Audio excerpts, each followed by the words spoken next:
الفاتحة. أعوذ بالله من الشيطان الرجيم. بسم الله الرحمن الرحيم. الحمد لله رب العالمين الرحمن الرحيم مالك يوم الدين. إياك نعبد وإياك نستعين اهدنا الصراط المستقيم صراط الذين أنعمت عليهم غير المغضوب عليهم ولا الضالين. بسم الله الرحمن الرحيم. سبحانك لا علم لنا إلا ما علمتنا والله لا قوة إلا بالله. الحادث السابع وثلاثون. وبكل حدثنا عن أبي هريرة رضي الله عنه قال رسول الله صلى الله عليه وسلم: تطيق الأرض حفل ذات جيدها أمثال الأسطوان من الذهب والفضة. قال: فيجيء السارق فيقول: في هذا قطعت يدي. ويجيء القاتل: في هذا قتلت. ويجيء القاطع فيقول: في هذا قطعت رحمي. ثم يدعونه فلا يأخذون منه شيئا. رواه الترمذي. Bismillahirrahmanirrahim. Hadis yang ke-37 bersumber daripada Sayyidina Abu Hurairah radhiyallahu anhu. Beliau berkata, kalau Rasulullah SAW bersabda, taqiul ardu ablada kabidiha amsal ustuwan minad dhahab wal fiddah. Ya, nanti akan mengeluarkan bumi itu daripada mengeluarkan yang ada dalam isinya seumpama seperti batangan-batangan dari emas dan perak. Qala fayaji usariku. Kemudian dan berkata fayaji usariku, nanti akan datang asariku, ya orang yang mencuri, fayaqulu, maka dia berkata fi hadza quti'at yadi, ya karena perkara ini, ya karena ini quti'at yadi, aku telah memotong tanganku. Wa yaji'ul qatilu fi hadza qataltu wa yaji'ul qatilu wa yaji'ul qatilu fi hadza qataltu. Dan ketika terang orang yang seorang pembunuh, dia berkata, karena dalam perkara ini qataltu, aku telah membunuh. Wa yaji'ul qatilu, dan juga nanti datang orang yang memutus silaturahmi, fa yaqulu fi hadza qata'tu rahmi. Karena masalah ini qata'tu rahmi, aku memutus akan tali silaturahmi. Summa yada'unahu, kemudian mereka meninggalkannya. Fala ya'khuduna minhu syai'a, maka tidak mengambil sesuatu daripadanya apapun itu. Rawahu Tirmidzi, riwayat dari Imam Tirmidzi. Jadi nanti bumi ini akan mengeluarkan apa yang ada dalam isinya, ya yang tentu yang berharga. Ya, bumi akan mengeluarkan sesuatu yang berharga dan seperti di sini disebutkan al-ustuwan minadz dzahab wal fiddah, ya batangan-batangan ya daripada emas dan perak. Tuh, nanti akan keluar emas dan perak. Kalau kayak misalnya kayak sekarang ini kan banyak kita lihat apa penambangan ya penambangan itu kan tambah, nanti bumi itu nggak pakai begitu lagi, udah nongol yang namanya emas dan perak. Ya itu nanti artinya apa? Harta berlimpah ruah. Ya, emas dan perak itu kan melambangkan apa? Kejayaan. Ya kan? Emas dan perak itu melambangkan kejayaan. Artinya kalau orang ini kan udah kaya gitu ya, banyak emas dan perak. Nah itu nanti udah umum. Ya, emas dan perak istilahnya udah kelihatan itu, berserakan. Ya, akan tiba kejayaan.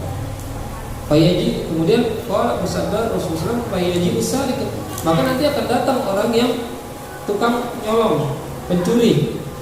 Fayaqulu bi hadhihi yadi, karena ini nih, dia berkata ini karena perkara ini nih, aku jadi memotong tangan. Artinya dia dia ini dulu mencelakai dirinya karena rebutan harta, yang ternyata nanti harta tersebut udah gampang dimiliki. Paham nggak? Orang kan gara-gara harta banyak akhirnya nyolong, nyopet, ya kan, begal segala macam. Sekarang kan begitu. Ya kenapa? Saking ekonomi sulit. Apalagi tengah kayak sekarang ini, ya lagi pandemi. Banyak yang orang kerja di PHK, ya kan, yang orang dagang, ya dagangannya misalnya nggak laku segala macam, ya susah. Ya insya Allah mudah-mudahan pada kuat imannya, insya Allah nanti Allah ganti dengan yang lebih baik lagi. Ya kita doain saudara-saudara kita, ya semuanya, ya termasuk kita, saudara-saudara kita, biar rezekinya Allah mudahi buat ibadah kepada Allah Subhanahu Wa Taala. Ya nanti itu udah gampang, ya, aku udah gampang. Ya jadi mereka nyesel nih gara-gara beginian nih dulu nih istilahnya itu. Gara-gara ini aku kayak diriku putih hati-hati, jadi potong tangan. Hati-hati kan orang mencuri dia kalau secara hukum Islam kan nggak bisa kisos kan, potong tangannya. Nah itu gitu, aduh gara-gara ini nih aku potong tangannya. Dulu aku rebutan nih, sekarang udah rebutan. Ketika itu dia lihat, nyesel nggak? Nyesel. Ketika Allah udah tampakin. Kemudian datang lagi itu orang yang orang yang membunuh. Wayajibul qatil, orang yang membunuh datang. Kemudian dia bilang juga nih gara-gara masalah ini kota tuh aku telah membunuh. Kan begitu, gara-gara harta mereka saling bunuhan. Warisan, rebutan, bisa jadi ya kan? Bisa jadi nyawa urusannya. Benar enggak? Ya kan? Rebutan warisan segala macam. Makanya warisan yang terbaik adalah ilmu. Ya, punya harta tapi mesti punya ilmu. Jadi anak diajarin. Jadi kalau misalnya kita yang meninggal, ya orang tuanya meninggal, anak ada rebutan warisan, udah tahu. Kan yang rebutan juga gak tahu, ya kan? Ya nah, orang melihat, wah berapa nih yang ditinggalin sama orang tua? 2M. 2M, waduh rebutan mereka. Anak saudara kita saling kagak mau kenal lagi deh. Kenapa? Gara-gara itu. Itu ada rebutan, bahkan bisa ujung-ujungnya sampai bisa saling membunuh karena ingin menguasai. Alhamdulillah. Ya kan, lihat juga. Nggak segan-segan buat nyelakain korban yang Alhamdulillah misalnya. Kenapa? Karena harta. Kemudian juga datang lagi nanti orang yang memutus tali silaturahmi, dia bilang gara-gara masalah ini aku putuskan silaturahmi kepada saudara-saudaraku. Dia nyesel juga. Kan begitu tadi yang dia bilang. Kadang-kadang gara-gara urusan harta, ya saling nggak mau tegur sapa, ya kan? Apalagi udah masalah urusannya hutang, ya kan? Masalah hutang yang tadinya CS, yang tadinya dekat, gara-gara hutang akhirnya jadi jauh. Ya urusannya balik lagi kemana? Ke harta, ya kan? Urusannya harta. Kenapa begitu? Tadi akhir zaman tuh Allah perlu tampakkan kemudahan tuh. Ya dari bumi ini nih Allah perlu harta yang dulu orang rebutin dikasih lihat langsung dimudahin. Sampai nanti tadi tuh orang-orang pada nyesel yang berbuat keburukan gara-gara gini yang ruangannya ribut, tapi sekarang gampang banget kan gitu. Nyesel. Makanya artinya kita sebagai umat muslim, umat mukmin yang beriman pada Allah dan Rasulnya, kuatin iman kita. Meskipun di tengah pandemi seperti ini, dalam kesulitan ekonomi, ya tetap kita tawakal kepada Allah Subhanahu wa Ta'ala. Kenapa? Karena kita yakin selama kita masih hidup di dunia, pasti kita akan ada rezeki, ya kan? Pasti ada rezeki. Tinggal kita yang penting usahakan banyak macam-macamnya, banyak nggak? Banyak. Ya tinggal kita usaha. Yang penting cari yang halal, yang barokah. Niatin buat ibadah. Entar Allah kasih jalannya. Ketika Allah udah kasih jalannya, Allah kasih kemudahan, jangan lupa untuk bersyukur. Ya, bersyukur bukan cuma sekedar kita ucap alhamdulillah, bukan sekedar gitu doang. Ya, tapi ada bukti. Mana yang dulunya kita malas-malasan nyajinya, ya ketika Allah Subhanahu wa Ta'ala bukakan kemudahan, harusnya tambah rajin, harusnya, ya kan? Harusnya tambah rajin sholatnya, ya ibadah-ibadah yang lainnya. Ketika Allah kasih kemudahan, tambah rajin. Nah itu namanya syukur. Hartanya dipakai buat di jalan Allah Subhanahu wa Ta'ala. Ketika udah kasih kemudahan, itu begitu baru orang tersebut akan mendapatkan keberkahan di sisi Allah Subhanahu Wa Taala. Ya, biar hartanya banyak, ya berkah, enak. Ya jangan sampai banyak tapi mudarat, menyulitkan kita. Oh ya. Nah maka kemudian cuma kemudian mereka meninggalkannya. Artinya tinggalin aja tuh. Tadi tuh harta yang tadi saking udah banyaknya. Ya kan? Mereka juga harta itu dari butuhin. Fala ya'khuduna minhu syai'an, dan mereka tidak mengambil sesuatu daripada hal tersebut. Dicuekin udah. Kenapa? Udah banyak mereka juga. Makanya yang dari sebelumnya kan dibilang nanti bakalan susah kita untuk sedekah. Karena orang-orang yang berkaya, ya, udah saling ini berlomba-lomba sedekah. Yang itu masih 5 juta, yang itu nggak semua. Udah ada kasih 10 juta buat ente. Oh nggak bisa, ada kasih 15. Udah ini 20. Saking apa nih? Dia udah gampang nih harta. Nanti bakalan hal semacam itu bakalan terjadi. Jadi yang penting sabar. Cuman kan kita nih kadang-kadang kagak sabar dan kagak syukur. Ketika dalam kesulitan, sabarnya kita hilang. Sabarnya cuma sekedar dibatas di mulut.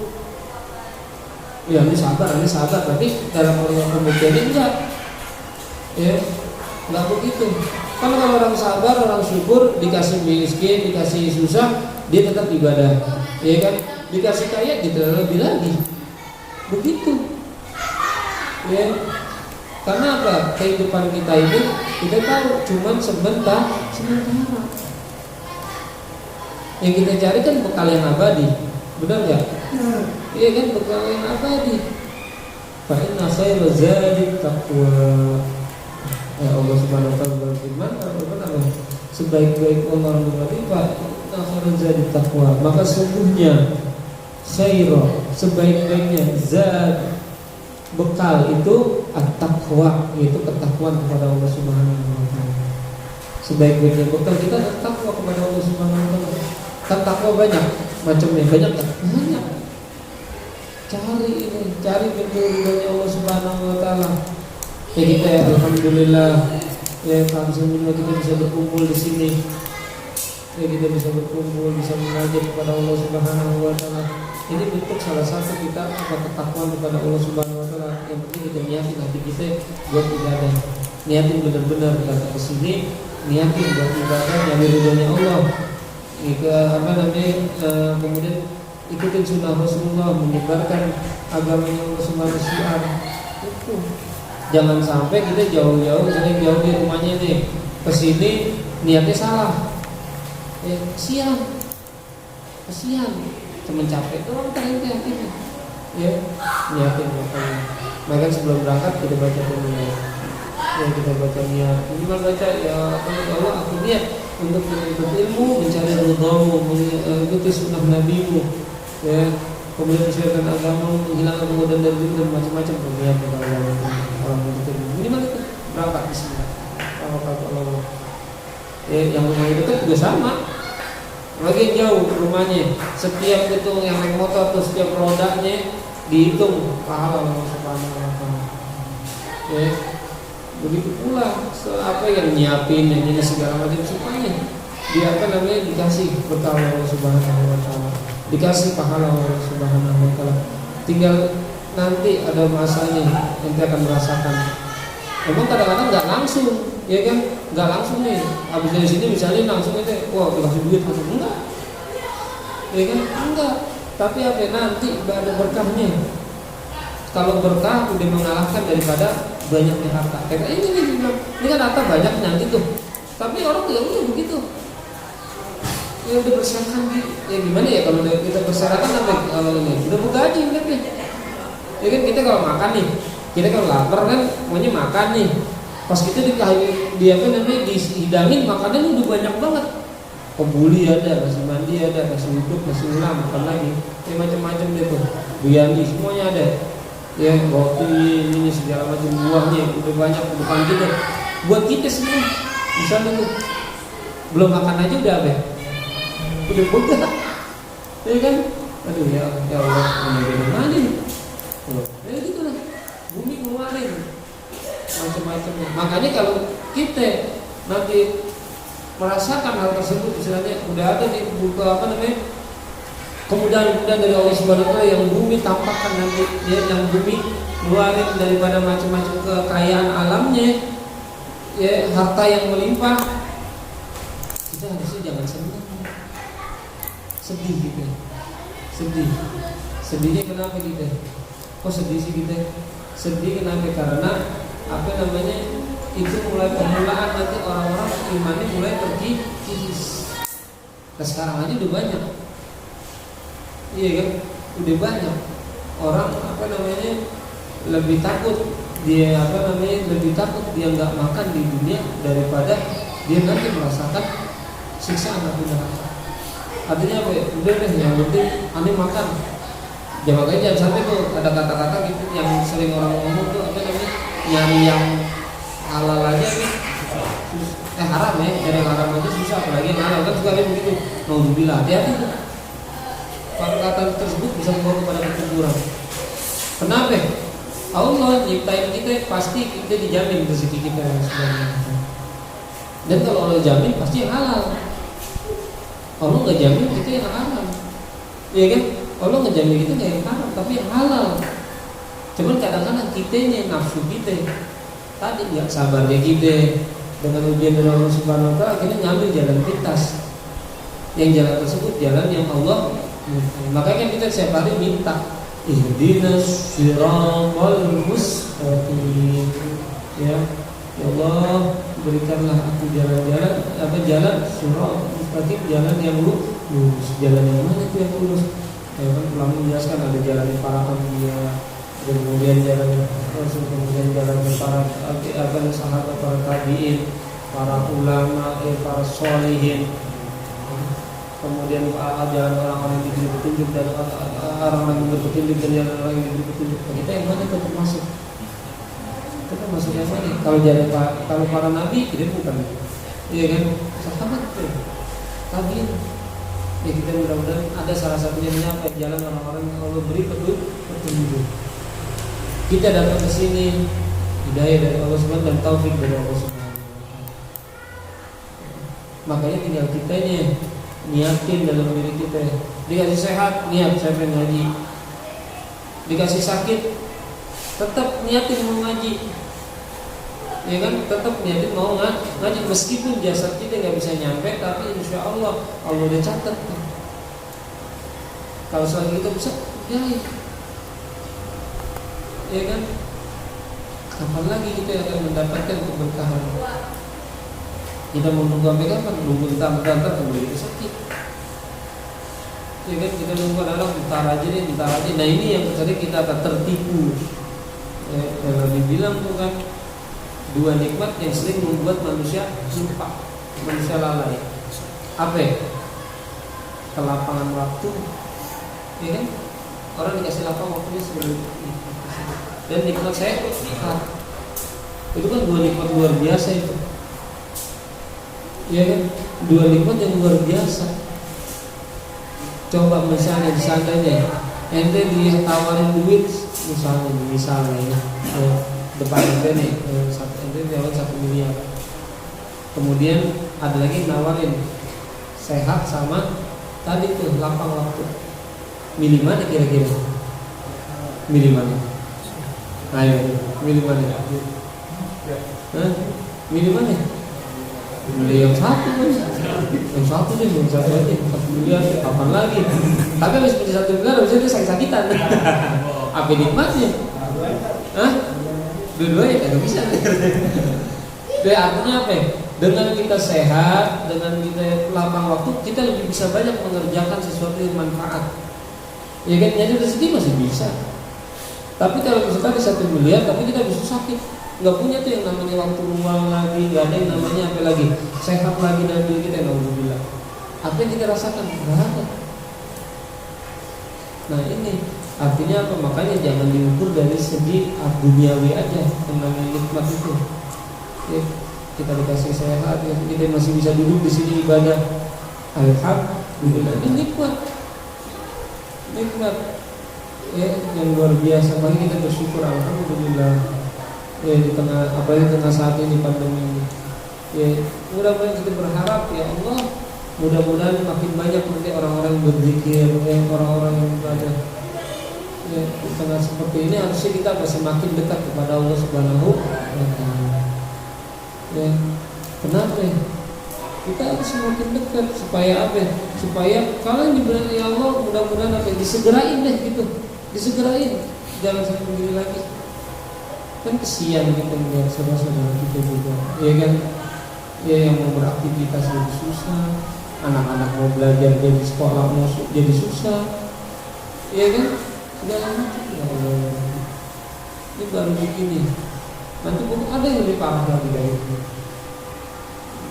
Cuman kalau kita begini aja udah ciut, cuman nanti kalau dikasih yang lebih besar lagi. Ya sekali lagi yang bilang, sok berani jangan, terlalu takut juga jangan, biasa aja. Ya kan biasa aja. Ya, sebaik-baiknya penolong adalah Allah Subhanahu wa taala. Penjaga adalah Allah khairul hafizan wa huwa arhamur rahimin. Allah lah sebaik-baiknya penjaga dan Ia yang Maha Pengasih. Minta sama Allah. Ya. Insya Allah biar kata misalnya ini sekampungan pada kena semua corona istilahnya. Tapi kalau Allah penjaga kita nggak bakalan kita ketinggalan. Iya kan? Tapi balik lagi kita, bagaimana diri kita? Ya artinya bukan kita sok-sokan, enggak, jangan juga sok-sokan nggak boleh. Balik lagi ke diri iman kita, kuatin. Jangan cuma ilmunya doang, tapi imannya. Ya imannya. Ya orang sibuk menjaga ilmu jaga kesehatan, lari pagi segala macam, subuhnya tinggalin, jangan. Ya kan? Subuh lari pagi kuat, subuhan 2 rakaat kagak mau, ya Allah. Ya kan? Ya main ini kuat, lari ini kuat, duduk ngaji kagak kuat. Ya Allah, jangan kuatin. Ya ibadah juga tetap jalan, ya kan, ibadah itu tetap jalan. Kemudian juga menjaga kesehatan juga kita lakonin. Ya, makanya kalau kita bisa bersama, insya Allah kita sehat. Ya, kan yang memberikan kesehatan siapa? Allah.